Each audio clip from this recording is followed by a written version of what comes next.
قبل ما نبدأ ما تنساش تشترك في القناتين وقناة الفيس وقناة العشوائيات بتاعتنا، وهتلاقيهم كلهم موجودين في الوصف مع قناة التليجرام اللي فيها أسامي الحكايات كلها. وكالعادة ما تنساش تدعمني بلايك واشتراك، ويلا بينا. وقفنا في الجزء اللي فات منهاوة بجن لتوجه بسرعة لمملكة سنتيل عشان يعثروا على موراكان، والواجه التنين كادوني هناك وتصف المعركة ضده. وهناك هم عثروا على فارسة اسمها لاني سالومي، واللي وصلتهم مكان موراكان وساعدتهم في تهريب المملكة بتاعتهم. وشفنا بعدها ميشا واللي وصلت قصر جن عشان تساعد موراكان بناء على طلب كوانتيل منها، وقالت جن انها تعمل موراكان عملية ممكن ترجع له قوته القديمة تاني. وفعلا ميشا عملت العملية دي لموراكان وقدرت تعالجه ورجعت 40% من قوته القديمة، وسابت مجموعة بعدها وقالت جين انها وضعت علامة عليه وانها تحضر تساعده اما هو يحتاج مساعدتها. وجين توجه بعدها موراكان لمملكة سنتيل تاني عشان يساعد لاني سالومي، وهي عرفتهم ان ابوها الحالي تم تغييره بنسخة من عيلة الزفل وانهم ناويين يستعملوا شعبها في التجارب بتاعتهم. وجين كان مصدوم اول ما عرف كده وطلب من لاني مش تقلق وانهم هيساعدوها،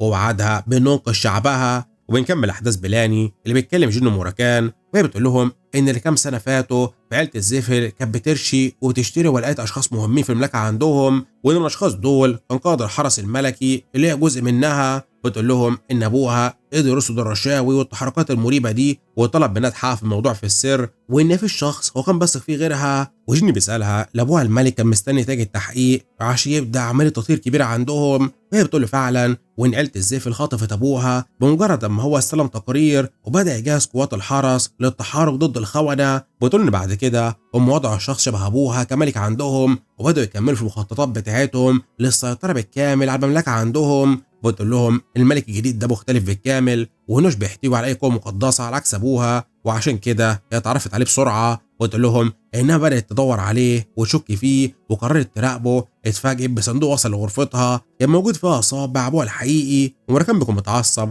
ولو غضوا الحقيرين جدا وان عيله الزفل مش تختلف ابدا. وجين بيقولوا فعلا وبسالها فين الصبع ده دلوقتي عشان يتبعوه، فهي بتقول انه اتحرق بعد ما شافته بثواني بسحر مخفي. وجين بيقول لها ان ده سحر نار مخفي تابع لحكم النار شنوة، ولان الوحيد اللي متعاقد مع حكم النار ده هو كلياك زفل. وهي بتتصدم ولا بتسمع كده، وجين بيسالها مين كان عارف عن موضوع صبع الملك ده وانه قدرش يستعمله، وهي بتقول له كل قاده الجيش وكمان قائد الحرس فينتورا. وجين بيسالها مين في الاشخاص دول اللي قدروا يتعاملوا معاه ويثقوا فيه، وهي بتقول له ولا واحد فيهم. وبتقول له ان راحت اتكلمت معاهم كلهم عن اللي بيحصل وطلبت مساعدتهم في تحرير ابوها، ولكن هم ضحكوا ورفضوا يساعدوها لانهم عارفين وشاركوا في اللي حصل اساسا. ودولنا ساعتها ادركت انها وحيده وان مفيش حاجه ممكن تعملها، وان رجعت بعدها لغرفتها وكانت حزينه لانها مش عارفه تعمل ايه وانها فقدت كل املها. ومراكان بيسالها عن قائد الحرس الملكي فينتورا هل هو هيساعدها، فهي بتقول له انها مش اتكلمت معاه اساسا. وجيني بيسالها ليه، فهي بتقول له لان فينتورا كان عدو ابوها وانه عاش طول عمره ومحاوله لاسقاط ابوها من عرشه وكان بيعاديه في كل خطوه بيعملها، والمفروض علاقته تكون حلوه اساسا بعيله الزفل وبيساعدهم.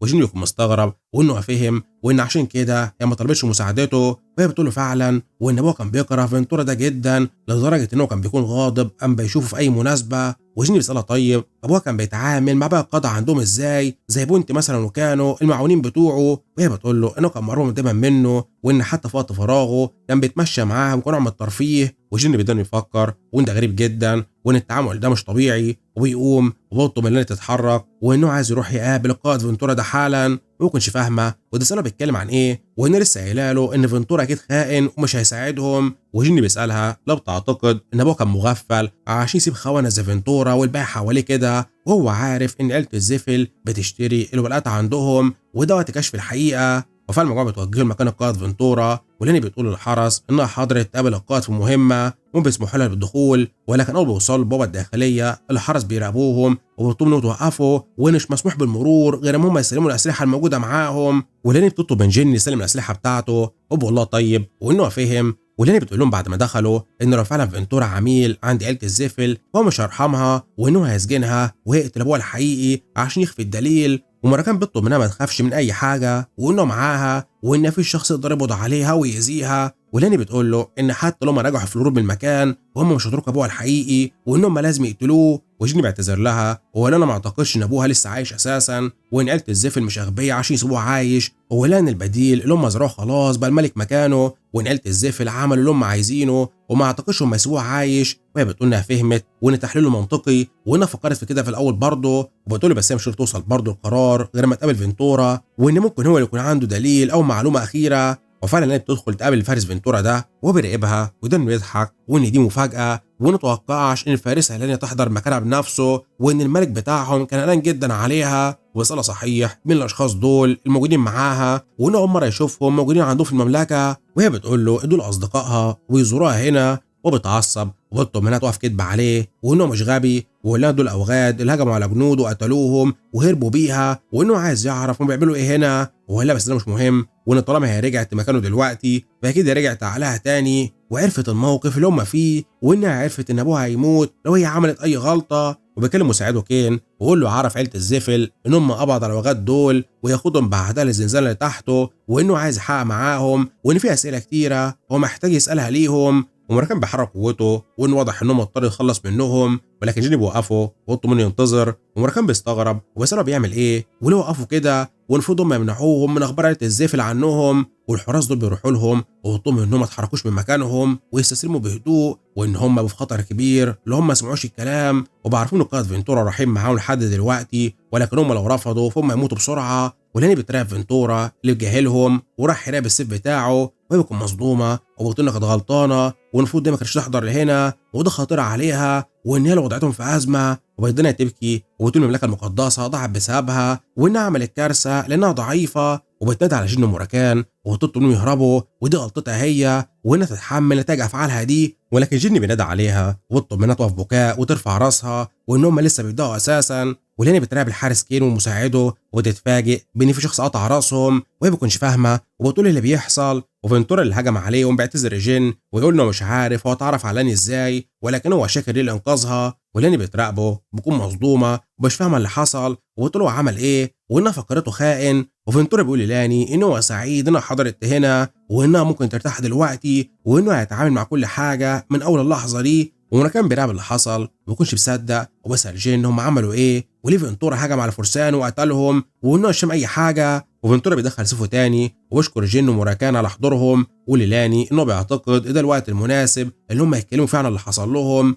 ولاني بتروح له ودانا تتاسف له وبتقول انها كانت شاكه فيه وانها كانت مخطئه في حقه، وبتطلب منها تهدى وان حصل ده مش ذنبها، وجيني بيرحب بفنتورا وانه ظن فيه كان صحيح وانه كان متفاجئ بس انه قدر يتعرف عليه. وفنتورا بيقول له انه حضر حفله عيد ميلاده من كام سنه وشافه مع ابوه وانه قعد شويه وخرج بعدها، ولكن هو كان حفظ شكله خلاص، وليلاني صحيح ولازم اعرفها انه ابوها كانوا اعداء في الخارج بس قدام اعداء المملكه، ولكن في الداخل هم كانوا حلفاء واصدقاء وبيتعاونوا مع بعضهم عشان ما يتخلصوا من الخونه، وده كان اتفاقهم. وجيني بيقول له ان عيله الزفل ما كانتش تعرف الاتفاق ده عشان كده كانوا بيتعاونوا معاه، وبيقولوا فعلا وانهم اتكلموا معاه وعرضوا عليه التعاون مقابل مبالغ ماديه كبيره وانهم قسموا المملكه لفرعين. وجيني بيستغرب من كلامه وبيساله لو فرع موجود مع الملك وفرع مع الزفل، وفنتور بيقول له لا، فرع مع الزفل وفرع التاني مع الكنزيلو، وانهم كان عندهم برضه جواسيسهم واتباعهم عندهم، ويقول له ان مخطط الملك المزيف اساسا كان من فعل منظمه الكنزيلو مش الزفل، وانهم كانوا بيتعاونوا مع بعضهم. وجيني بيراقبه ويكون متفاجئ وانه كان متاكد وان الكنزيلو اتورطوا برضه زي الزفل، وفنتورا بيقول له في الاول عيله الزفل والكنزيلو اتعاونوا مع بعض عشان يسيطروا على المملكه عندهم، ولكن بعد فتره التحالف ده انتهى وكل واحد فيهم بقى بيحارب التاني على مصالحه. وجيني بيقول انه فهم ومنح ورقه وندي فيها تفاصيل تجارب الغلم السريه وانهم راح ينقذ لاني الحرس اللي كانوا عندها تحولوا غلم سحريه. وفنتورا بيكون متعصب وان التجارب دي بدات من سنه ونص تقريبا وان كنزيلو هم المسؤولين عنها وانهم اخذوا اشخاص كتير من المملكه عندهم في التجارب السريه دي، وقالوا ان الكنزيلو كانوا بيجمعوا حوالي 100 فرد من الشعب عندهم كل شهر تقريبا وبيستعملوا في التجارب السريه دي، وانه حاول يوقفها ولكنه ما كانش عنده قوه. ولاني بتتصدم وبتقول اول مره تعرف المعلومه دي، وفنتورا بتطلب منها مش تحزن ودي مش غلطتها وانه وابوها كانوا مهملين وتسببوا في اللي حصل المملكه عندهم. ومراكان بيقول له طالما هم كانوا ضعيفين كده فهم ما طلبوش المساعده من عيله روكوندايل مثلا وانهم اعداء الزفل، وبيقول له انهم لو كانوا عملوا كده وبدأوا صراع على العالات هنا فالمملكه عندهم كانت تتدمر بالكامل. وجيني بيقول له ان كلام فنتورا صحيح وان عيله روكوندايل كانت تستغل الحرب دي وهتتدخل عشان تقضي على نفوذ عيله الزفل، وان الزفل مش هيحتاجوا المملكه بعدها ولا كانوا يحرصوا انهم يسووها متدمره. وفنتورا بيقول لهم ان عيله الزيفل كانت عارفه عن التجارب السريه لمنظمه الكانزيلو، ولكن واضح من معارفه والمعلومات بتاعتهم انهم ما كانوش مشاركين فيها. وجيني بيقول له ان عيله الزيفل بيعملوا كده دايما عشان يدعوا الجهل قدام الراي العام لو حصل مشكله، وانهم عيله خبيثه مليئه بالمنافقين. وجيني بيقول صحيح شكل الجولم اللي هو اتعامل معاه في المملكه مختلف عن الجولم اللي هو قتلها قبل كده، وبتسائله مختلفه لان الصناعه المره دي هي منظمه الكانزيلو مش الزفل. وما كنتش فاهم بس الكانزيلو بيصنعوا جولمز ليه، وانه مش فاهم اي حاجه، وانه مش هيستفيدوا اي حاجه منها. ومراكان بيراقب جين ويكون مستغرب وبيساله بيفكر في ايه، وبيقول له انه بيفكر في طريقه للتخلص من الكانزيلو والزفل من المملكه عندهم باقل خسائر ممكنه. وفنتورا بيستغرب وبيساله لو ده اصلا ممكن، وان مواجهته تبقى صعبه جدا. ولين بتسال جين بيفكر في ايه، وجين بيقول لها انهم مراكان هيروحوا المكان شغل الكانزيلو، وانهم يقبضوا عليهم في المعمل بتاعهم وهيحرروا التجارب وهيقدموها للشعب كدليل ضدهم. وفنتورا بيقول له كويس انه عايز يعرف الشعب الحقيقه، ولكنه يضع نفسه في خطر اولا، ثانيا انه حتى لو اثبت ان كانزيلو بيعملوا التجارب دي الشعب يبدا يقف في عيله الزفل اساسا، وان اللي يعمله ده مش هيغير اي حاجه لان المملكه مقسومه نصين. وجين بيقول له ما يقلقش، وانه نقبض على الكانزيلو بالقوه وبعد كده يستعملوا من الشهاده ضد قوات الزفل، وانه عايز يثق فيه وبس. واللي بتطلب من فنتورا يثق فيه وبتقول له ان جين ومراكان اشخاص جيدين وطيبين جدا، وانهم حضروا المملكه بتاعتهم عشان يساعدوا الشعب بتاعهم وهي ناويه تساعدهم. وفنتورا بيراقبها بيكون متفاجئ من قرارها، وانه فكر ان الطريقه الوحيده للتعامل مع الوضع ده هو انقاذ لاني وجمع حلفاء في السر للمساعده ضد الكانزيلو والزفل، وان واضح انه كان غلطان، وان هو كان قرب يفقد الامل، ولكن وصول جين كونتاي لمكانهم ممكن يغير كل حاجه، وانه هضع عليه امله في تغيير كل حاجه هنا ومساعده شعبه. وفنتورا بيكلم جين ويقول له انه هو فهم وانه واثق فيه زي لاني، وبيطلب منه يعرفه هو محتاجه يعمل ايه وهو هيساعده بكل قوته. وجين بيقول له انه عايزه بس حاليا يدعي انه هيتابع عيله الزفل ويكمل في خدمتهم ويحمي لاني لحد ما يبداوا. وفنتورا بيطلب منه ما يقلقش وانه يحمي لاني بكل قوته. وجين بيقول له طيب، وبيطلب مراكان يتحرك وانهم يخلصوا ويرجعوا تاني. وفنتورا بيشكره وانه مديون له، ومراكان بيقول لفنتورا صحيح يدعي انه مصاب عشان ما حد يشك فيه انه يتعاون معاهم ويسيبوا يخرجوا بسهوله من هنا. وفنتورا بيقول انه فهم وانه مش هيعمل اي حاجه تبوظ خطتهم دي، ويخرج سيفه وبيهجم على ايده بكل قوته ويقطعها، ولانه بكده ما حد يشك فيهم ابدا. ولاني بتروح له بسرعه ويكون مصدومه وتساله بيعمل ايه، وتقول لجين انهم لازم يعالجوه بسرعه وانه اتصاب. وفنتورا بيطلب منها تهدى ولاد الطريقه الافضل عشان يضمنوا ان خطتهم تنجح، وبيعتذر لاني ولانه فشل في مهمته في حمايه المملكه دي وكان لازم يدفع الثمن عشان المملكه بتاعتهم تنجح. بيمنح جين السيف بتاعه وبيطلب منه يستعمله، ويقول له ان السيف بتاعه متخزن في الطابق الاول من القلعه وانه يقدر يسترجعه من الجنود اللي هناك. وجيني بياخد السيف منه ويقول له طيب ويشكره وانه هيرجع له سيفه تاني قبل ما يلاحظ حتى غيابه. وفنتورا بيقول له اكيد وانه يعتمد عليه، ويروح بعدها لمعمل عصابة الكانزيلو المخفي الموجود في المملكة، ونشوف البنت دي وهي بتراقب التجارب اللي قدامها، وهي بتكون حزينة جدا وتعتذر ليهم وتقول انها فشلت وانها مش قدرت تنقذهم زي ما وعدتهم. ولكن فجأة جرس الانذار بيبدا يضرب في المكان بالكامل، والحرس دول بيدخلوا المكان ومش بيكونوا فاهمين وايه اللي بيحصل وليه الانذار ضرب هنا، وان حتى الحواجز السحريه اختفت. والحارس ده بيكلم زمايله ويقول له في حاجه غريبه بتحصل هنا، وان الحواجز دي اتدمرت بالسحر. وزميله ده ما بيكونش فاهم بيسأله عن اللي بيحصل وده مش ممكن، وان ساحر مستوى 6 هو اللي عمل حواجز دي. ولكن بيفاجئوا بقوه سحريه كبيره ظهرت في المكان حواليهم، وبيخرجوا بسرعه عشان يراقبوا المكان واللي بيحصل هنا. ولكن بيصدموا اول بيشوفوا مراكان ظهر قدامهم في هيئه التنين بتاعته، وهم مش بيكونوا مصدقين وان ده مستحيل، وبيتسالوا هو ليه موجود قدامهم تنين اسود. ومراكان بيسحب الظلام من المكان ويستعد للهجوم على القلعه دي عشان يدمرها. والسحر بيترعب بطلوا من زمايله يستعدوا وانهم يتعرضوا لهجوم التنين ده وانهم لازم يقفوا حالا. ولكن مراكان بيستعمل سحر الظلال بتاعه وبيهجم على القلعه دي وانهم اغبياء وانهم مش هيقدروا يوقفوه، وبيقدر يسيبوا القلعه بدمار كبير. والظلال دي بتغلف القلعه بالكامل وتبدا تاكل فيها. والسحرة دول بيراقبوا اللي حصل ويكونوا مصدومين ولا اللي بيحصل ده، وان الظلال دي عملت حاجه غريبه في المنطقه عندهم وانها سحبت كل السحر وانهم مش قادرين يستعملوا حتى. ومراكان بيجمع سحره تاني بطلوا يخرسوا وبيجي مع القلعه بكل قوته بسحر الظلال، وبيقدر يشق المبنى النصين ويدمره بالكامل، وبيسحب بعدها كل الصخور اتدمرت دي. وان ده وقت اختراق المعمل السحري الموجود تحت الارض، وبيهجم على المكان تحت بكل قوته ويدمره. ومراكان بينزل بعدها فوق القصر ويضلوا يفحصوا، وبيطلب من السحرة والحراس اللي نجوا يستعدوا وانهم هيموتوا على ايده وانه يتخلص منهم كلهم وانهم يتخطوا حدودهم وده وقت عقابهم. وجيني بينزل بعدها وده انه يراقب مراكان ويكون متفاجئ من قوته وانه فهم دلوقتي ليه مراكان كان بيقول على نفسه دايما انه قوي وان قوته القديمه دي على الرغم من عدم كونها كامله ولكن هي مذهله. وبيطلب مراكان يكمل تدمير في المكان وانه يروح النفق السري اللي كشمير قال له عليه عشان يوصل للمعمل، ويروح في لحظتها لاعضاء الكنزيلو اللي بيخرجوا من المعمل وبيكونوا مصدومين من اللي بيحصل والانفجارات دي، وبنعرف هويتهم وانهم سوزان للستار جارة عيله الستار وتشوكان تقدر سحر الثمان دوائر الاقوى في مملكه انزو، هم بيخرجوا بسرعه من النفق. وتشوكان بيقول انهم بيتعرضوا للهجوم ولازم يدافعوا عن المكان ويقضوا على اللي بيهجم عليهم، ولكن بيتفاجئوا ان بيلاقوا مراكان بيستعمل ايده وبيهجم عليهم اول ما بيخرجوا وبيقول لهم انهم وصلوا اخيرا. وتشوكان وسوزان بيراقبوه بيكونوا مصدومين ويقولوا ايه ده وايه اللي بيحصل. وتشوكان بيستعمل بسرعه درع سحري عشان يتصدر هجمه مراكان ولكن هي بتكون قويه جدا وبتدمر بيهم المكان. على الرغم من كده وسوزان بتراقب السحرة الموجودين وتقول لهم انهم مش هيقدروا يدافعوا ضد تنين ظلام وانهم محتاج قوه كبيره وانهم لازم يهربوا من المكان ده بسرعه، وتطلب انهم يكونوا كل الدروع اللي يقدروا عليها وانها تبع اعتقاء جو حالا عشان يساعدهم. وراح في العسكر السحر ده واللي بيكون بيحضر بيه كل سحره وبيستعمله وبيبدا يصيب بكل عينات التجارب الموجوده في المكان عنده، والتجارب دي بتبدا تنمو بطريقه كبيره وفيهم السباب بتاعهم اللي هم كانوا فيه وبيقدروا يدمروا الكبسولات دي وبيخرجوا. والسحر ده بيضحك وبيطلبوا يخرجوا وياخدوا الانتقام اللي هو عايزه وان في اشخاص هو عايزهم يتخلصوا منهم. وجيني بيوصل بعدها المكان وبيقدروا يراقب الكبسولات اللي اتدمرت دي وبيكون مستغرب وايه اللي حصل هنا وان كل حاجه متدمره تقريبا. وفجاه واحده بتوصل المكان وبتكلم جين وهي بتساله بيعمل ايه هنا ولو هو تابع للتنين الاسود اللي ظهر عندهم. وجيني بيخرج بسرعه السيف بتاعه وبينتلي مكانها ويسالها هي مين وعايزه ايه، وهي بتقول انها اسمها سيلا وانها تابعه لنقابه المعلومات وانها اخترقت المنظمه دي من كام شهر بناء على اوامر الملك هنا وكانت شغاله كباحثه سريه. وجيني بيقول لها طيب ويسالها فين الرهائن اللي كانوا هنا وانه محتاج يحررهم حالا. وسيلا بتقول له انهم خلاص تم تحويلهم لجولم وانها مش قدرت توقف الصحراء دول من تحويلهم وانها ضعيفه في النهايه. وجيني بيسالها طيب عددهم كام وانه عايز يعرف، وهي بتقول له حوالي 800 شخص مختلف الاعمار تم خطفهم وتحويلهم لجولم سحريه. ونرجع تاني لشوكان اللي بيكون بيقاتل مراكان وشوكان بيقدر يستعمل كل قوته للدفاع ضده وبيسال فين جو وانهم كده هيموتوا.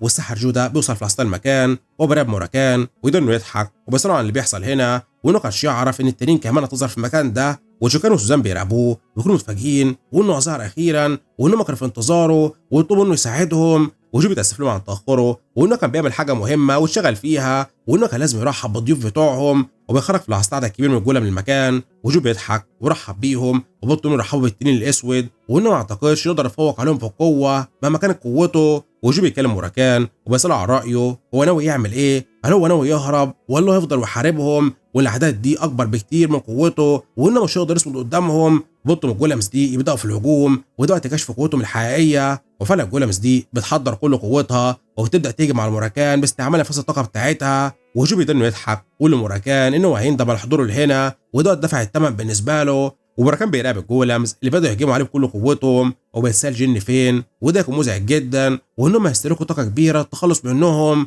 ونرجع تاني للجن اللي بيكون بيكلم سيلا وهو بيكون مصدوم من كلامها انهم صنعوا الجولم ده بناء على قوه شعب الميونج المفقود ويكونش فاهم ويقولهم عرفوا قوه شعب الميونج ازاي. وسيلا بتفتح المخزن السري وتقول له ان الساحر جو قدر يحضر دماء نقيه من قبيله الميونج اللي اختفت من 5000 سنه وانه بدا ينسخها واستعملها في تجاربه. وجن بيتعصب ويقول ازاي الوقت ده يقدر يستعمل حاجه زي دي وانه مش هرحمه. وسيلا بتقول له انها حاولت تقدر عليه ولكن للاسف مفيش طريقه للانقاذ اللي تحول الجولمز خلاص. وجيني بيقول لها انه هو عارف وهي بتدخله نفق سري وتقول له انها عايزه تشوف له حاجه مهمه. وجيني بيتصدم اول ما يشوف الغرفه السريه دي وما يكونش فاهم وليه ده، وهي بتقول له ايه دي التجارب الفاشله واللي مش كملت جو وانه طلع بلا تتخلص منهم ولكن هي كانت بتخفيهم هنا عشان تنقذهم منه. وتقول له بس هي مش عارفه تعالجهم ازاي وان الاشخاص دول مش هيقدروا يعيشوا من غير اي ماده صناعيه تضخ في جسمهم وان حالتهم خطيره جدا. وسيلي بتقول لجين انها حاولت تعالج اجسامهم وترجعها لوضعهم الطبيعي تاني ولكن هي فشلت وبتطلب منه يساعدها وانها محتاجه تنقذهم. وجين بيطلب منها تهدى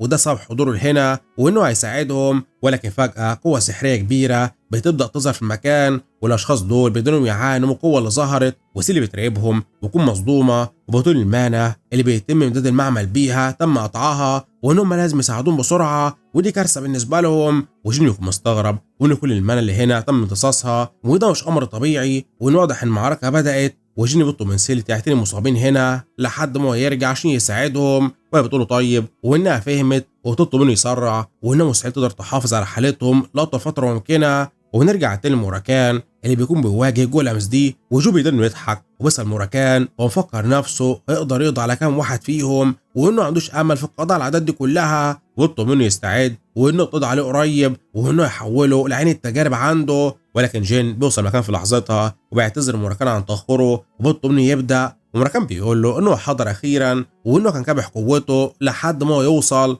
وبيحرك قوه الظلام بتاعته في المكان بالكامل، وقال له انه هيبدا يتعامل معاهم بجديه من اول دلوقتي. وجو بيراقب الجولمز بتوعه بيكون مصدوم، وان ده مستحيل، وان قوه الجولمز اختفت بالكامل مكان وتم سحبها. وجيني بينتقل مكان موراكان وبيراقب جو، وانه واخد حقير، وانه خاطف البشر من المملكه دي واستعمله في التجارب بتاعته، وانه مش واقف عند كده وبس، ولكنه كمان استعمل دماء اخواته من قبيله الميونج عشان يعمل بيهم تجارب زي دي ويأذوا سمعتهم وتاريخهم. وبطلوا انه يستعد، وانه دلوقتي هيعلمه درس مهم جدا، وانه يقضي عليه هو وكل اتباعه ويوقف كل حاجه وكان بيعملها. وشو كان بيراقب جين ويكون مصدوم، واللي سايب برميل بيعمل ايه هنا، وده مستحيل. وجو بيكونش فاهم وبيساله لو ده السيف برميل اللي هو كان بيقول عليه واللي هجم عليه قبل كده في المزاد. وجن بيخرج سيفه وبيحرر سحر البرق بتاعه، واللي جو اتباعه ان النهارده هيكون اليوم اللي يحصد فيه حياتهم وده وقت القضاء عليهم. وبيستعمل آلة البرق الخاصه بالميونج وبيجي مع الجولمز اللي قدامه بالبرق ده، وبيضل يدمر فيهم كلهم وبيبطلوا يختفوا حالا. وجو بيراقب الجولمز بتوعه اللي بدأوا يتدمروا من هجوم جن عليهم، وبيكونش مصدق وان ده مستحيل، وانه عارف الطاقه دي وان دي طاقه قبيله الميونج، ولكن ازاي؟ وبيراقب جوهره الميونج الموجوده في صدر جن، وانه كان مفكرهم اختفوا ولكن هو كان مخطئ، وانها جميله جدا، وده انه يضحك وانه عايزها، وان كل مشاريعه قايمه على الجوهره دي. وبطلوا من حاله حالا، وبيكلم الجولم بتوعه وبطلوا يقتلوهم حالا ويرجعوا له الجوهره دي. وفعلا الجولم كلهم بينتقلوا لمكان جن وبيستعملوا السحر بتاعهم وبيهجموا عليه باستعمال انفاس النار بتاعتهم. وجن بيفادي هجماتهم بسرعه قبل ما يتصاب بيها، وبيحصل انفجار كبير في المكان من هجومهم عليه. وجن بيخرج من الانفجار ده وبيراقبهم ويكون متعصب ويقول لهم انهم مزعجين جدا، ويروح يهجم عليهم كلهم بكل سرعته وبيقدر يدمرهم بسهوله، ويقول لهم ان المفروض هم يعرفوا مكانتهم وقوتهم. وجو بيراقبهم ويكون مصدوم، وبيطلب الوحوش دي يتعاملوا معاهم ويتخلصوا منه، وانه عايز الجوهره دي حالا. ولكن بيفاجئ بالجن اللي بيقاطعه، والجن بيطلب منه يخرس وانه مش عارف يركز، وبيكلم موراكان وبيطلب منه يقضي على كل الموجودين هنا ما عدا القائد، وانه عايز يحقق معاه. وموراكان بيراقبه وبيضحك ويقول له طيب ودي مهمه سهله جدا، وبيطلب منه ما يقلقش ويركز على معركته وانه يتخلص منهم كلهم. وبيستعمل قوه الظلال بتاعته ويبدا يسحب كل الظلال الموجوده في المكان. وجو بيراقبه ويكون مصدوم والمستحيل، ودي قوه الظلال القديمه اللي هو سمع عنها. وموراكان بيقدر يجمع كل قوه الظلال دي في ايده وبيقول لهم ما يلاقوش، وانه يرد لهم الظلال بتاعتهم تاني. وبيبدا يستعمل قوه الظلال دي ويقدر يهجم على كل الوحوش الموجوده في المنطقه، وبيقدر يقضي عليهم كلهم. وشوكان وسوزان بيقدروا يتفادوا الهجمات دي وبيتراجعوا لبعيد. وجو بيراقب اللي حصل ويكون مصدوم وان ده مستحيل، وانه كانش يعرف ان التنين ده عنده قوه عامله كده. وموراكان بيهجم على السحر الموجودين قدامه وبيقدر يقضي عليهم هم كمان. وجيني بيراقب جو وبيقول له انه انتهى وان المعركه دي خلاص خلصت وهو اتهزم. وجو بيتعصب وانه كانش عايز يعمل كده، ولكن هو ما سابلوش خيار تاني، وبيحرك قوته السحريه في المكان وبيطلب الوحش بيقولك يحضر هنا حالا. وجيني بيراقبه بيكون مستغرب وبيساله بيعمل ايه، ولكن بيتفاجئ بالارض تحت وبدات تهتز بطريقه كبيره، وهو ما بيكونش فاهم واللي بيحصل، وبيسال جو هو عمل ايه، ولكنه بيقدر يشعر بحاجه خطيره تحته،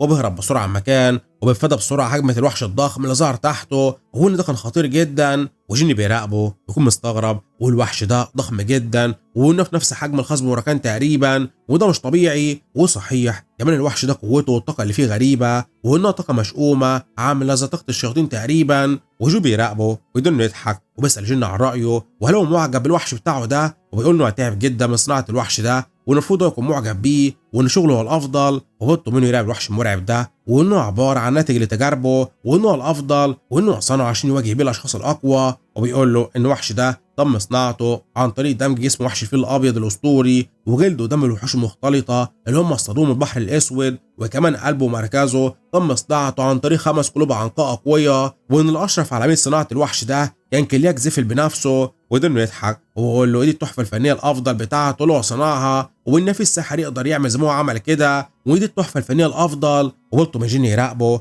وان ده بولاك جوه لم الجليد والنار، وان ده العمل اللي هو كان يثبت بيه قوته في العالم كله. ومراكان بيراقب الوحش ويكون متعصب، وان ده وحش مؤذي جدا، وبيسال جو هو ازاي يقدر يخرج وحش كارثي زي ده قدامه وقدام حاكم العنقاء وانه يدفع الثمن. وجو بيراقبه ويكون مستغرب وبيساله حكم عنقاء ايه وان مفيش غيره هنا، وبيساله بيتكلم عن مين اساسا. ومراكان بيرجع لوضعه الطبيعي تاني، وبيطلب من الجن يكون حذر والمكان ده هتدمر بالكامل. هو بيستغرب وبيساله يقصد ايه، ومراكان بيقول له انه اكيد شاف الساحر غبي ده عمل ايه، وانه ارتكب غلطه كبيره يدفع ثمنها، وانه يبدا يضخ قوته في جسمه من اول دلوقتي عشان يستعمل قدراته بالاجبار عشان يقضي على الساحر ده. وجيني ما يكونش فاهم وبيساله هو يستعمل قوته بالاجبار ليه وايه خطته، ومراكان بيقول له انه يفهم دلوقتي، ويبدا يضخ قوته في جسم جين ويفعل قدره الاستدعاء بتاعته، ويبدا يسرع يتس المكان، ويقول لجو انه هو دلوقتي اتعرض للعقاب. وجو بيراقبه بيكون مستغرب وانه بيستدعي عنقاء، ويقول بس لازم يكون عنقاء قويه عشان يقدر تحارب بولياك، وان لازم عنقاء مشابهه لعنقاء كلياك زيفل مثلا.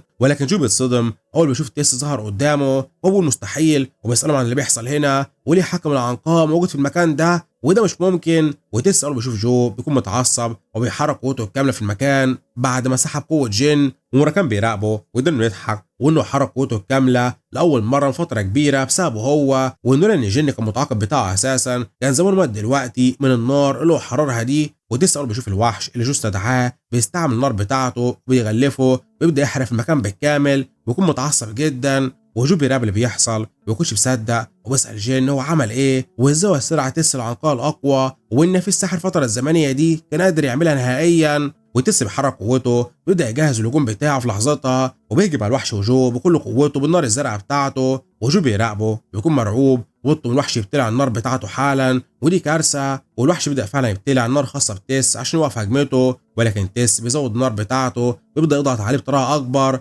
والوحش بيدن يعاني ما بيكونش قادر يتحمل القوه الكبيره والنار اللي تيس بيستعملها. وجو بيستعمل دروعه السحريه عشان يساعده وبيطلب منه يصمد وانه مش هيقدر يهجم كده كتير. وتيس بيكون متعصب جدا من صمودهم قدامه وبيحرك قوه اكبر من عنده وبيهجم عليهم بهجوم نار اقوى، ولكن جين ما بيكونش قادر يتحمل كميه الطاقه الكبيره اللي هو بيستهلكها من جسمه، بيفقد وعيه. ومراكان بيراقبه بيكون مصدوم وبيطلب منه ينتظر وانه هيساعده، وتيس قرب ينتهي وجيل بيكون بيتصدر هجمه تيس مع الوحش بتاعه ويدن يعاني والدروع بتاعته بتبدا تتكسر من الهجوم ده. وهو ما كانش مصدق وبيسالهم هم ازاي يجرؤوا يعملوا فيه كده، والدرع بتاعه بيتكسر في لحظتها وهو بيتصاب بطريقه مباشره من الهجمه الخاصه بتيس، والوحش بتاعه كمان بيتصاب بالنار دي وبيترمي لبعيد من قوه الهجمه. ومراكان بينادي على تيس وبيطلب منه توقف حالا وانه بيحرك كل قوته وانه كده هيموت جن معاه وانه المفروض هو يتحكم في نفسه وانه مش طفل صغير. وتيس بتوقف في لحظتها وبيراقبه، ومراكان بيقول له انه عمل مهمته هنا خلاص واخد انتقامه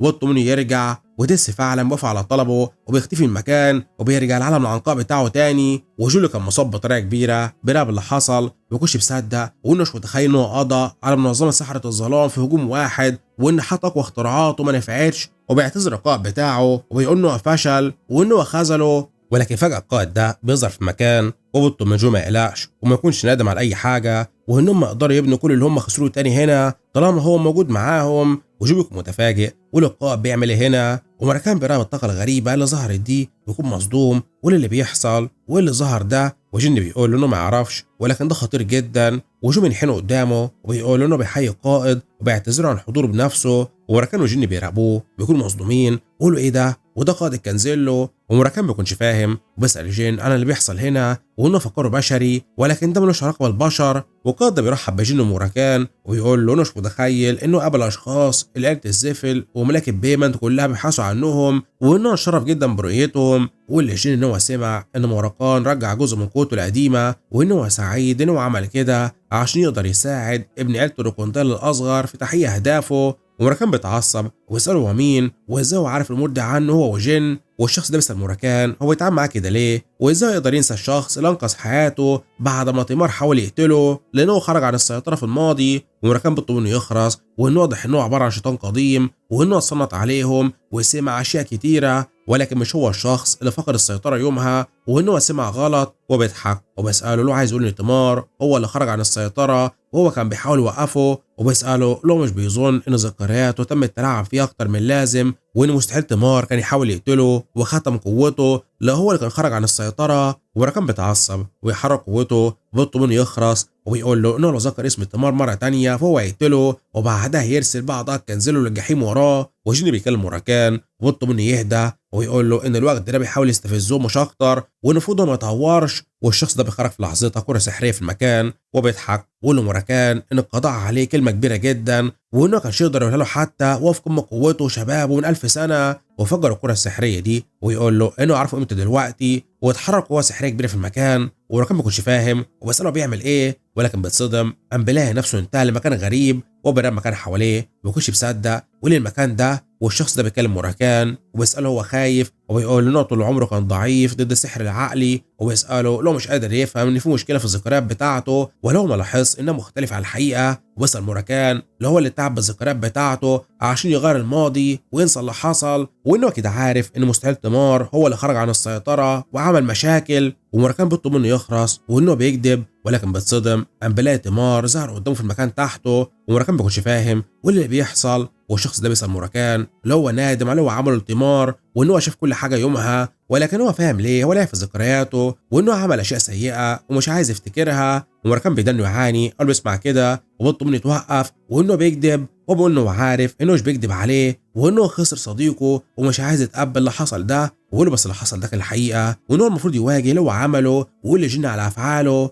وراكان بيدنه يعاني ويقول له يتوقف وانه ما عملش كده وان تيمار هو اللي فقد السيطره وانه كان بيحاول يوقفه بس. وراكان بيفقد السيطره على قوته في لحظتها بيبدا يخرج منه قوه كبيره في المكان بيبدا يتحول وبيقول له انه هينتقم منه وانه مش هيسمح له ينجح. ولكن جيني بيروح يهجم على راكان في لحظتها وبيضربه بكل قوته وبيساله لو مش طلب منه يهدى ويرمي لي بعيد من قوه هجمته وبيطلب يرجع للسيطره على نفسه تاني يا مو هيندم. وراكان بيفوق ورجع السيطره على نفسه ويكون متعصب ويسال جيني وعمل ايه وليه هجم عليه بالطريقه دي. بيفتكر واللحظه واللي حصل له وليه هو كان فاقد السيطره على نفسه اساسا. وجيني بيروح له وبيساله لو رجع لطبيعته تاني ويقول له مضطر يضربه لحد ما يفوق وانه ما عندوش مانع يعمل كده. وراكان بيقوم وبيعتذر له وبيقول له انه رجع السيطره تاني خلاص ويكون متعصب وبيقول له ان الوغد المخادع ده استعمل سحر تلعبه عليه وخلاه يخرج عن السيطره. وبيعتذر له انه اضطر يشوفه في الحاله دي. وقائد الكنزله بيراقبه وده انه يضحك ويقول له انه لو كان قادر يرجع التحكم في نفسه كده في الماضي فتيمار ما كانش يموت بسببه.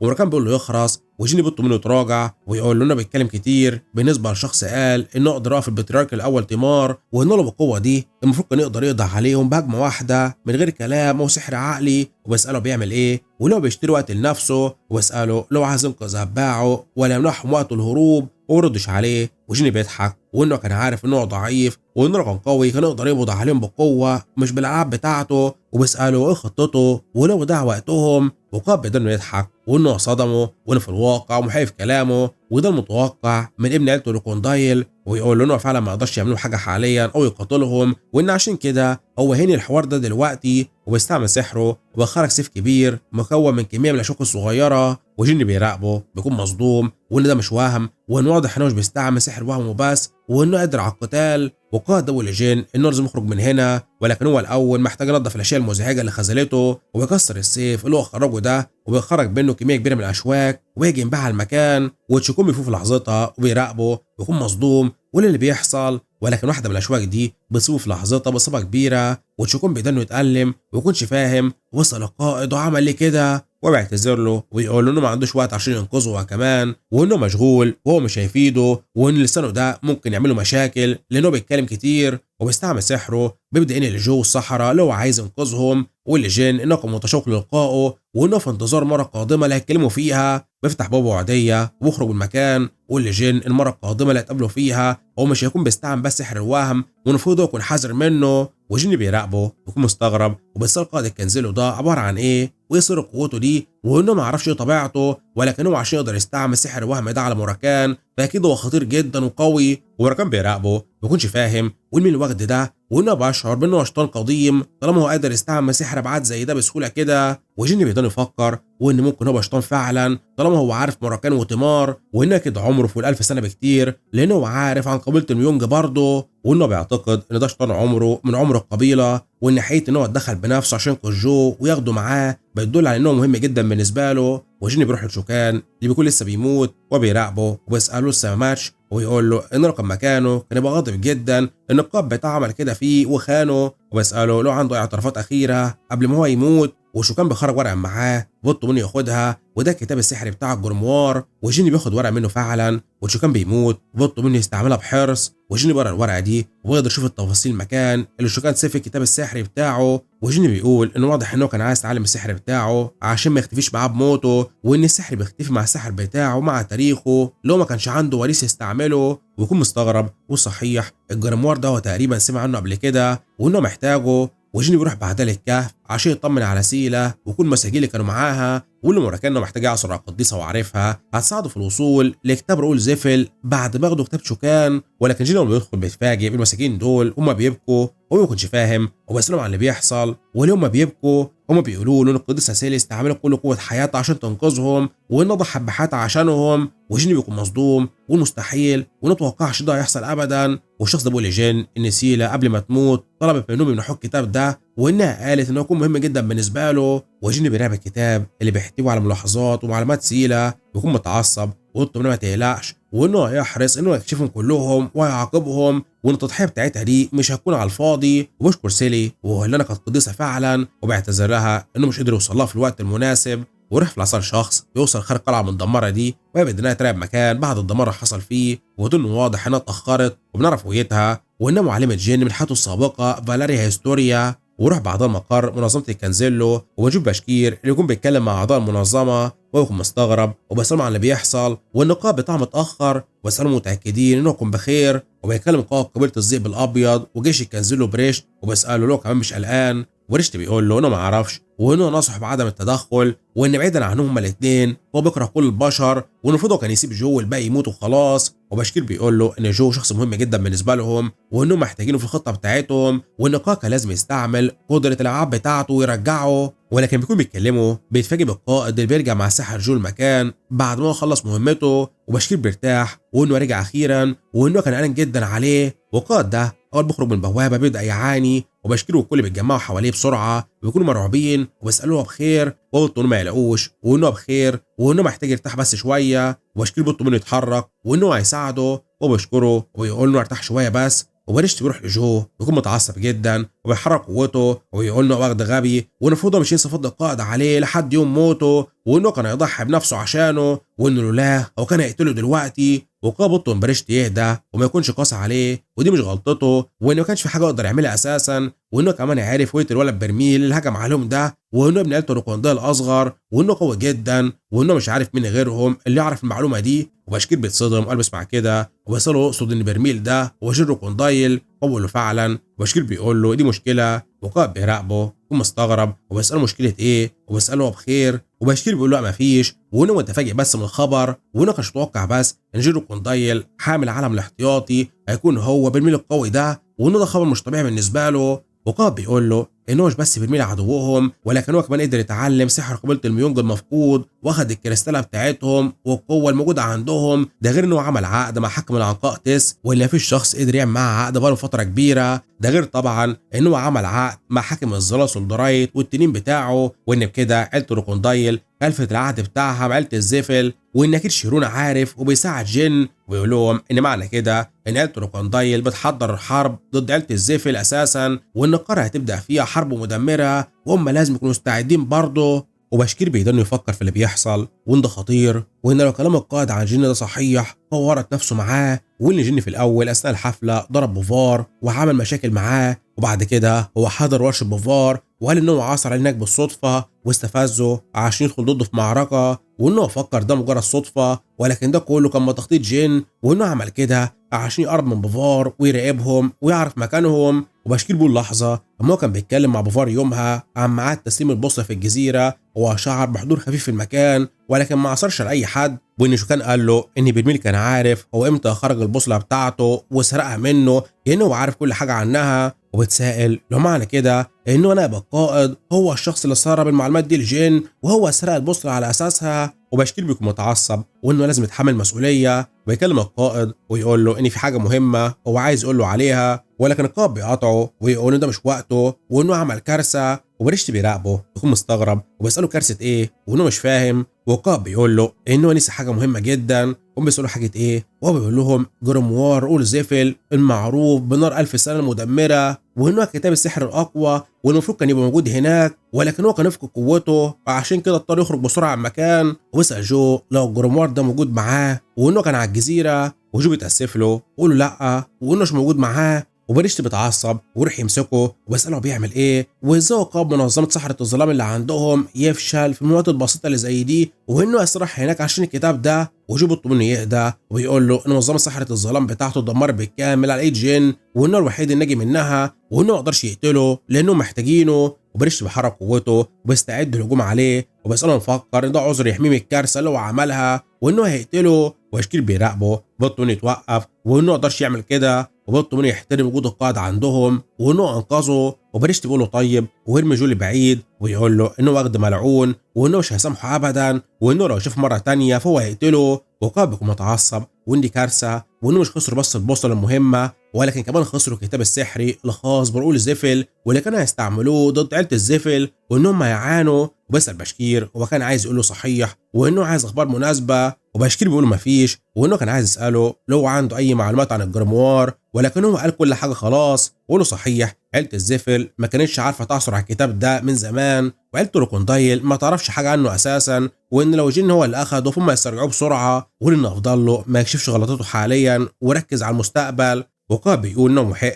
وان عيله الروكوندايل ما تعرفش حاجه عن الكتاب ده، وهو ما اعتقدش ان جن هيعثر عليه، وحتى لو عثر عليه هيسيبه لانه مش فاهم ايه ده، والمفروض هم يركزوا على استعادته وبس. وبنرجع تاني الجن اللي قدر يعثر على كتاب نار 1000 سنه وبيراقبه مع مراكان، ويخش بيصدق ومستحيل ومش متخيل انهم قدروا يعثروا على الكتاب ده، وان الكتاب ده نادر جدا، وهنا تم استعاطه من سحر نار اقوى رؤول زفل، ويمسكه ويقدروا يفحصوا وان سحر رؤول زفل الاقوى موجود هنا، وانه دلوقتي ماسك اقوى سحر نار موجود في التاريخ عندهم، وانه يستفيد منه بطريقه كبيره. وبشكر سيلي وهو ده كله حصل بسببها وفضها، وانها لو انقذت الكل، وهنا بوعدها بانه يحقق امنيتها وطلبها وانه ينقذ المملكه والسكان بتوعها. وروح بعدها بشويه لميدان المملكه وبنشوف كل السكان متجمعين في الميدان ده، وهم بيكونوا سعيدين جدا ويقولوا المهرجان السنه دي كان الافضل، وانهم كانوا بيتمنوا انه ما يخلصش ابدا. والملك بيظهر في لحظتها مع لاني بنته واللي بيكون هتقرا خطاب نهايه المهرجان والاحتفال بتاعهم، ولاني بتبدا تقرا الخطاب ده وبيوصل مجموعه من الاشخاص عشان ياخدوا رعايه الملك، وهو فعلا بيمنحهم رعايته، وبدهم يضحكوا وانهم اتشافوا وان فعلا الملك استعمل قوته عليهم، ولاني بتراقبهم وبيقولوا الممثلين الملك اشتراهم وانهم مش هيقدروا يخضعوا اي شخص وانهم مجموعه من النصابين وده اساسا مش ابوها الحقيقي. والملك بدأ انه يضحك وبيطلب من الاشخاص اللي بعدهم يتقدموا وانهم محتاجين يخلصوا المراسم دي. ووصل في لحظتها مجموعه من اشخاص المكان وقالوا للملك انهم عندهم طلب محتاجين يحققوا ليهم، وبيسالهم طلب ايه، وما بيقولوا له ان هو لازم يسمع قصتهم الاول واللي حصل لهم عشان يعرف طلبهم. والملك بيكون متضايق من تصرفهم، ولاني بتقول له يقبل طلبهم عشان منظره وانه ما طردش الاشخاص اللي اقتحموا المهرجان السنه اللي فاتت برضه بدون اذنه. والملك بيقول لها طيب، وبيكلم المقتحمين دول وبيسالهم عن طلبهم وانه يعمل لهم كل اللي هم عايزينه، وانه ملك لطيف جدا. هم بيقولوا طيب وبيكشفوا هويتهم قدامهم وبيسالوه لو يقدر يساعدهم، وبيكون الاشخاص دول هم عائلات التجارب اللي سيلا انقذتهم مع جن، وكل المجرمين بيتصدموا اول بيشوفوهم وان دول وحوش، واحد منهم بيقول لهم انهم بشر زيهم وانهم من سكان المملكه بتاعتهم، وان الملك وعوانه خطفوهم وعملوا عليهم تجارب سريه حولتهم لوحوش زي دي. والملك بيكون مصدوم اول بيشوفهم وبيعرف انه في ورطه، وبيسالهم بيتكلموا عن ايه، وبيسالوا مين اللي عمل فيهم كده، وهنا اول مره يشوفهم او يعرف اي حاجه عنهم. هم بيقولوا له انهم تم خطفهم وعمل التجارب عليهم وبناء على اوامره، وان الشخص اللي عمل فيهم كده كان قائد الحرس الملكي فينتورا، وبيقولوا له ان قائد فينتورا هو اللي بعمل عيله الزفل عشان يقوم بالتجارب الوحشيه عليهم، وانهم عشان كده بيتهموه معاه بالخيانه. وبنرجع بالزمن قبلها بيوم ونشوف جين اللي كان بيتفق على الخطه مع فينتورا وبيساله وايه خطته للتخلص من كانزيلو واتهام عيله الزفل، وجين بيقول له ان بعد العثور على المعامل والاشخاص اللي فيها وانقاذ البشر اللي كانوا بيعملوا عليهم التجارب، هم اعلنوا ان التجارب دي تمت بعيله الزفل اساسا ويخلوهم يعترفوا قدام الكل. وفينتورا ما كانش فاهم وبيساله يعمل كده ازاي ولو الشعب والعالم هيصدقوا كذبه بسيطه زي دي اساسا، وان عيله الزفل هتنفي بسهوله. وجين بيقول له انهم هيتهموا قائد البرج الرابع كارل زفل ان هو اللي ورا التجارب دي، وإن قرح عليه مقبوض عليه من منظمة كانزيلو، وإن إظهارها يكون صعب ولكن هم اضطروا يعملوها وهيورطوهم أكتر. ويقول لفنتورا إن عشان كده دوره هو الأهم في الخطة دي، ويقول له إن أول ما يحصل فوضى بعد اعتراف المساجين دول هو لازم ياخد جانب عيلة الزفل ويعادل الملك قدام الكل، وده هيضع ضغط كبير على عيلة الزفل وكمان ضغط أكبر على قرن الزفل لو ظهر. ولو القائد بتاعهم كلياك زفل مش هيكون قدامه أي خيار تاني ساعتها غير إن هو يعلن إن ابنه اتخطف من منظمة كانزيلو، واللي هتبقى كارثة في حقهم وهيكون لازم ينتموا قدام الكل من حلفائهم، يا إما يعترفوا بإن هم اللي كانوا بيقوموا بتجارب الجولم دي فعلا قدام الكل. ونرجع الحاضر وفنتورا بيخرج سيفه ويكون متعصب جدا ويكلم المساجين دول وبيطلبوا يخرسوا، وانه هيقدر اي واحد فيهم يتكلم ويحاول يتهمه بالامور الغبيه دي. وجنوا المراكان بيوصلوا المكان ويقدروا يراقبوهم وبيقولوا له ان الخطه بتاعتهم بدات اخيرا، ولاني بتراقبه وتسال الخطه بتاعتهم هترسى على ايه، وانها بتشعر بالخطر وهي بتكون عايز تبكي وبتقول انها عارفه ان ده مش هيكون جيد لفنتورا ولكن هي مش قدامها اي حل تاني، وبتقوي نفسها وبتقول لازم تحترم تضحيته لحد الاخر وتأدي دورها عشان الخطه دي تنجح. ولاني بيتكلم فنتورا وتساله بيقول على الاشخاص دول انهم نصابين ازاي، وازاي يرفع سيفه قدام ملك اساسا بدون اذنه. وفنتورا بيسالها رؤيه غبيه وبطلوا انها تراقبهم، وانه واضح جدا عليهم انهم شياطين وانهم ما يقدروش يتركوهم يعملوا اللي هم عايزينه يا اما يحصل مشكله كبيره ليهم. وهي بتقول له انه ما يقدرش يقرر كده بنفسه وده امر الملك هو اللي يحدده بنفسه، وانه لو طلب منه فهو ينفذه بس. وفنتورا بيحرك قوته ويروح لها ويقول لها انه قائد الحرس الملكي وقائد الجيش المقدس المملكه بتاعتهم، وانه من حقه انه يعاقب الاشخاص اللي بيمثلوا خطر على المملكه المقدسه، وان لو ما وقفش يدفع عنهم هو يعتبر واحده منهم وهيعاقبها هي كمان. والحراس بيتحركوا بسرعه قدام فنتورا وهم بيطلبوا انه يتوقف وانه ما يقدرش يعمل كده، وفنتورا بيكون متعصب وبيطلبوا انهم يتحركوا حالا وانه مش هيرحمهم، هم بيطلبوا انه يتراجع وانه يعرف القوانين وان سحب السيف بدون اذن قدام الملك يعتبر خيانه وده كان تحذير بالنسبه له. وبيتعصب ويسالهم لما بيقفوا في طريق القائد بتاعهم وكمان بيردوا عليه وانه يقضي عليهم كلهم الاول لانهم خونه. والحرس والجنود دول بيكونوا مرعوبين منه وبيسالوه انا هو يعمل ايه والمفروض هو يهدى ودي خيانه. وبنشوف ان فنتورا اتكلم مع جين قبل اللي حصل وعرفوا انه ضحى بحياته عشان يدفع ثمن ضعفه. والحراس دول بيراقبوا فنتورا ويكونوا متعصبين ويروحوا يهجموا عليه ويقولوا له ان هم يقضوا عليه حالا لو اصر على الخيانه، ولكن فنتورا بيبدا يهجم عليهم وبيضل يصيبهم ويكون متعصب ويسالهم وبيجرؤوا يقفوا في طريقه وانه يقضي عليهم كلهم. وكل السكان الحاضرين بيبداوا يهربوا من المكان بسرعه عشان يتجنبوا هجوم فنتورا والحرس على بعضهم، ويقولوا ده خطير جدا. والمساجين دول بيروحوا للملك وبيطلبوا انه يساعدهم وانه لازم يصحح غلطاته. والملك المزيف ده بيراقبهم وبيكون مش فاهم وبيسالهم بيعملوا ايه وهم عايزين ايه منه. وفنتورا بيدنوا ينادي على المساجين دول ويسالهم هم ازاي قربوا من الملك كده بدون اذنه وانه يقضي عليهم كلهم حالا. وبطوا الملك ما يقلقش وانه يحضر مكانه حالا وينقذوا منهم. ولاني بتوصل المكان في لحظتها عشان توقفه وهي بتضحك وتشكر فنتورا وتقول له انها مديونه له وتهجم على فنتورا بكل قوتها. وفنتورا بتصدى هجماتها بسرعه ولانه مش هيسمح لها تقوم بالخيانه وانها كده القائده بتاعه الانقلاب ده، ويقدر يهجم عليها بكل قوته ويسالها بتظن انه يسمح لها تعمل اللي هي عايزاه وانه يحمي الملك منها وانه مش شرط تنقلب عليه في وجوده ابدا. وهي بدها تتصدى لهجماته وتتراجع قدامه وبيروح يهجم عليها بكل قوته ويرميها لبعيد ويقول لها ان المفروض هي تعرف قوتها الحقيقيه وان ضده هي ملهاش اي قيمه، وان بتتصدى لهجمته وتتحكم في نفسها تاني وبتراقبه وتطلب منه يهدى وان بيعملوا ده عباره عن خيانه ليهم. وفنتورا بيروح يهجم عليها ويقول لها تخرس وانه يقضي عليها حالا وانهم كلهم خونه. ونرجع بالزمن شويه ونشوف فنتورا اللي كان بيتكلم مع لاني وبتطلب منها تقتله وبتتفاجئ ونسأله بيتكلم عن ايه وبقول لها ان حتى لو خطه جيني نجحت فممكن عيله الزفل تحمل اشخاص زي المسؤوليه وخلاص وتجبرها على الاعتراف تحت تاثير سحرهم ويرجعوا السيطره على المملكه تاني. ولان عشان كده وبيقترح عليها الحل الوحيد للتعامل مع المشكله دي، فبيكون مصدوم من كلامه وتقول له بس هو مش عايز تعمل الحل ده. وفنتورا بيقول لها ان هي قائد حقيقي وان لازم يكون عارف ايه التضحيه المطلوبه عشان تقوم بيها، فهي بتقول له توقف وهنا مش هتسمع كده وبطل منها توقف مراوغه وتتصرف على حسب مسؤولياتها،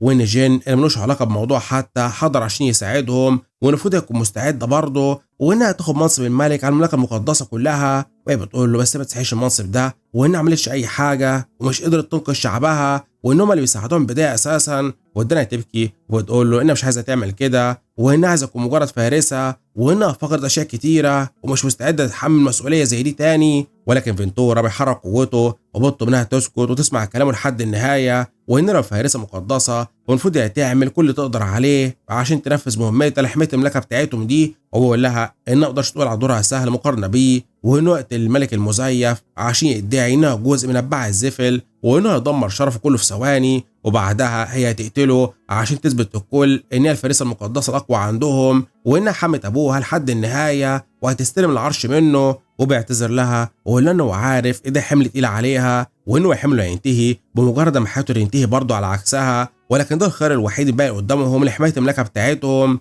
ونرجع تاني للحاضر، وفينتورا بيروح يهجم على لاني وبيطلب انها تثبت في مكانها وانه يقضي عليها حالا، ودي نهايه الخونه عندهم في المملكه بتاعتهم. ولاني بتخلع في لحظتها الرداء بتاعها وترميه على فينتورا، وفينتورا بيهجم عليه ويقطعه النصين، وبيسألها بتظن ان الخدعه الغبيه دي هتنفع ضده وانه هيهزمها بكل سهوله، ولكن بيفاجئ بنفسه بانه هجم على الملك بدل لاني، وبيقول انه ما كانش قادر يشوفه، والملك بيكون مصدوم وبيسأل فينتورا وعمل ايه، وفينتورا بيراقبه وبيطلب منه يموت، وانه كلب عيله الزفل، وانه لازم يموت هنا بعد اللي هم عملوه في صديقه الملك السابق. وكل المجرمين بيراقبوا اللي حصل وبيكونوا مصدومين ومش مصدقين اللي هم شافوه، وبيسالوا فينتورا وعمل ايه، وانه قتل الملك. ولاني بتعمل نفسها مصدومه وبدنا تنادى على ابوها وتطلب منه ينتظرها وانها تساعده بسحرها، وبتروح تهجم على فينتورا وتقول له انها تخلص بالخاين ده الاول. وفينتورا بيكمل هجوم عليها برضه في نفس الوقت، ويقدر انه يحاربها ويقول لها تقتله وده الوقت المناسب، وانهم خلاص خلصوا مهمتهم، وان موت هيكون الجزء الاخير في الخطه بتاعتهم. ولاني بدنا تفادى هجماته وتتراجع وتستعد للهجوم عليه زي ما هو طلب منها. ولاني بيكون حزينه جدا وبتقول لفينتورا يسامحها، وفينتورا بيراقبها وبيطلب منها ما تقلقش وانه فخور بيها، وانه بيتمنى لها ان حياتها تكون افضل في المستقبل. وهي بتهجم عليه في لحظتها بكل قوتها وبتصيبه في جسمه باصابه كبيره وتقدر تقضي عليه، ويكون حزينه وتشكره على كل اللي هو عمله عشانهم،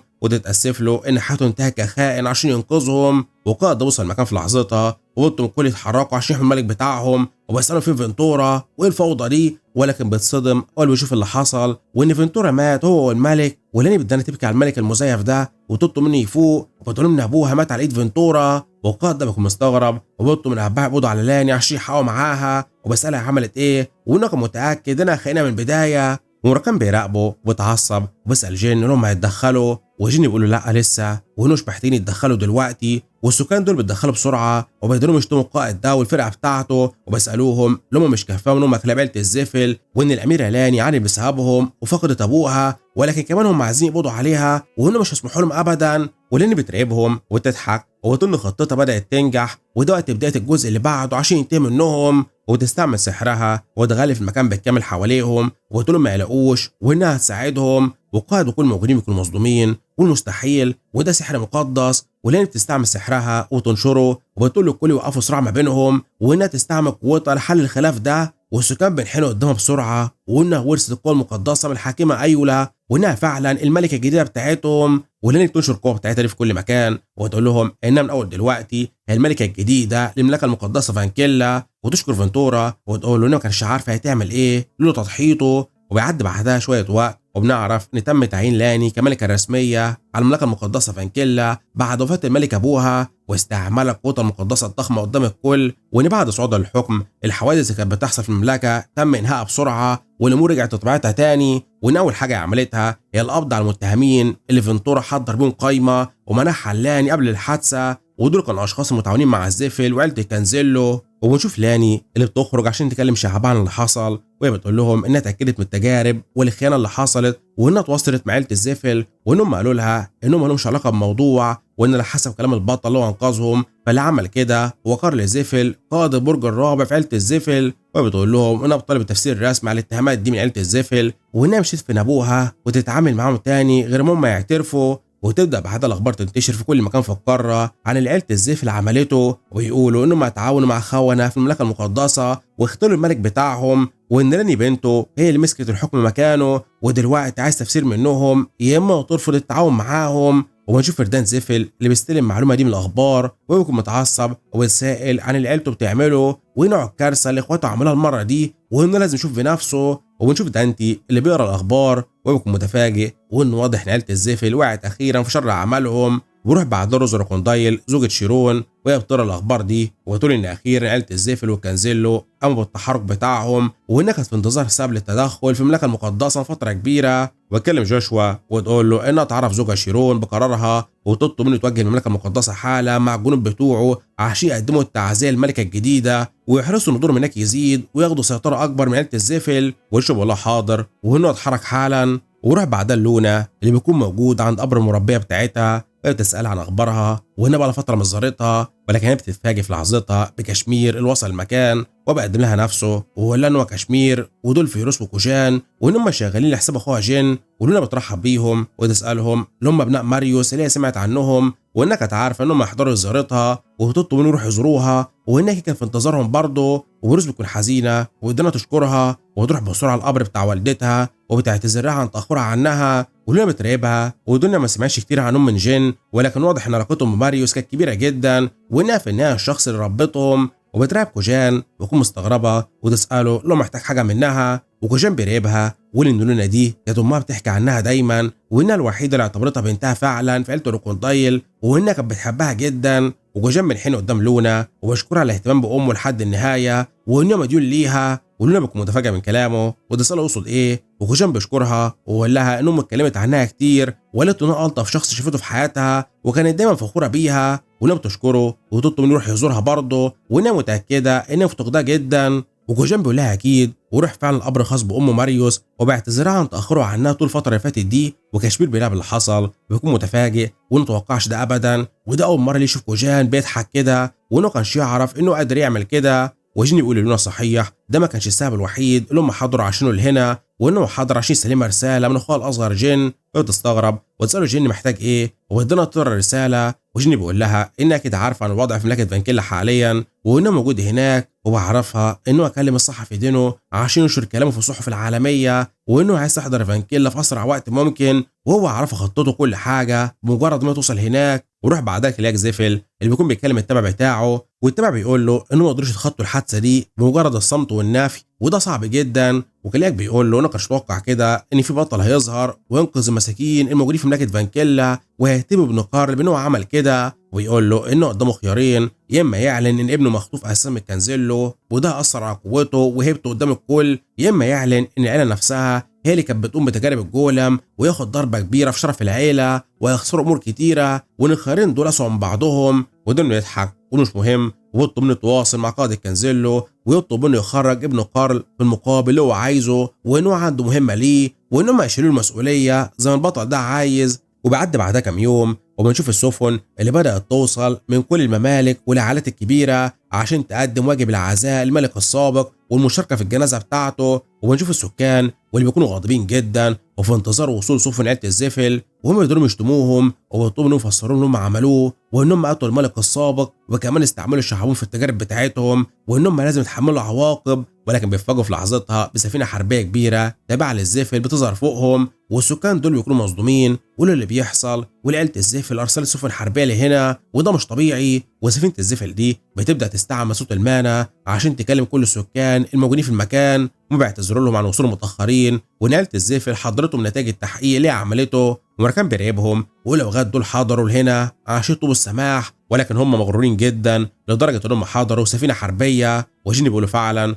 ونفتكرش مغفلين عشان يحضروا سفينه الجوزاك بتاعتهم. وقائد ده بيكلمهم ويقول لهم انه عايز يعتذر لهم عن موت الملك وان اللي حصل ده كان حادثه كارثيه وانه طبعا اتعرف الفتره اللي فاتت دي ان عيله الزفل اتدخلت في شؤون المملكه بتاعتهم وكانت بتعمل تجارب سريه عندهم وان عشان كده هم حضروا هنا لتفسير وتوضيح الامور دي وان الامور دي تمت فعلا بناء على علم واوامر قائد البرج الرابع كارل الزفل وان عيله الزفل ما كانتش تعرف اي حاجه عن الوضع ده. وقالوا ان عيله الزفل قامت بالتبرؤ من كارل من فتره بسبب طموحه وجشعه الكبير اللي ممكن يأذي اشخاص غيره وارسلوه لهنا وانهم ما كانوش يعرفوا ان اخر مهمه ليه هتبقى كده. وجيني بيكون متفاجئ وانهم عملوا صفقه مع كانزيلو عشان يحملوا كارل كل المسؤوليه وبتعصب وانه طبقا لقوانين العيله عيله الزفل هتعامل كارل بعقاب شديد جدا على حاجه هو مش عملها وان اللغات دول بيتخلوا عن ابنهم بسهوله، ويتفاجئ قام بيلاقي كارل زيفل تم نقله من السفينه دي باستعمال سحر النقل، وبيقول انهم هيضحوا بيه وهيقتلوه قدام الكل هنا عشان يمتصوا غضب المملكه بتاعتهم ويتخلصوا منه. وكل السكان الموجودين بيدنهم يهجموا على كارل ويضربوه ويقولوا له انه واخد حقير وانه يستحق الموت. وجيني بيقول ان لو كارل مات هنا عيلة الزيفل هتاخد براءة وهترجع تسيطر على المملكة بتاعتهم تاني باستعمال الوقت والفلوس. والوغد كلياك ده قرر انه يضحي بابنه بدل ما هو اثر على سمعته وشخصيته قدام الكل، وانه حقير ما عندوش رحمة حتى. واللي تتدخل في لحظتها وتطلب من الكل يتوقفوا وتقول لهم كلهم بشر وانهم مش هيظهروا رحمة لبعضيهم وهم كلهم يكونوا زي الوحوش اللي عملوا فيهم كده. ولين بتروح تعالج كارل وتطلب منه ما يقلقش وانهم ما يسمعوه كلهم، وتبدا تعالجه وتطلب منه يعرفهم اللي حصل له. وكارل بيبدا انه يضحك وانه كارل زيفل قائد البرج الرابع خذل عيلته وهان شرفهم، وانه حضر المملكه دي وبدا يرشي المسؤولين فيها وعمل التجارب السريه لتحويلهم لجولم، وده كله من فعله هو. ولاني بتراقبه ويكون متفاجئه وانه قرر يستسلم بسهوله وانه مش عايز يقول الحقيقه وانه فكرته يعترف. ولكن الصحفي دينه بيظهر في لحظتها في المكان ويقول اللي حصل ده ما كانش ينفع لكارل وانه بيكذب، وبيطلب من كارل يتوقف عن الكذب وانه مش محتاج يتحمل تهمه هو مش عملها، وبيطلب من الكل يركزوا معاه وانه صحفي تحقيق وانه اسمه دينو وانه حاضر عشان يكشف الحقيقه اللي هنا. وبخرج الاوراق والصحف اللي هو جهزها للنشر وبيقول لهم انه مش عارف كل احداث الكارثه اللي حصلت في مملكه فانكيلا هنا، ولكنه متاكد ان كارل زيفل مش هو اللي عمل الحادثه، وان الادله موجوده قدامه في التحقيق اللي هو عمله، وان عيلته بتحاول تغطي على فضايحهم باتهامه هو وتوريطه. وجن بيراقبه وده انه يضحك ويقول لكلياك زيفل انه كان مفكر انه ينجح باستعمال خدعه زي دي، وانه كان عنده خطه احتياطيه برضه، وانه مش هيستسلم وانه يكشفه قدام العالم كله وهيدمر سمعته. وخلص نلخص جزء 13 من هوا واسال الفيديو اسم قائد جيش الكنزيلو. عرفني في الكومنتات، مش تنسى اللايك والاشتراك. سلام.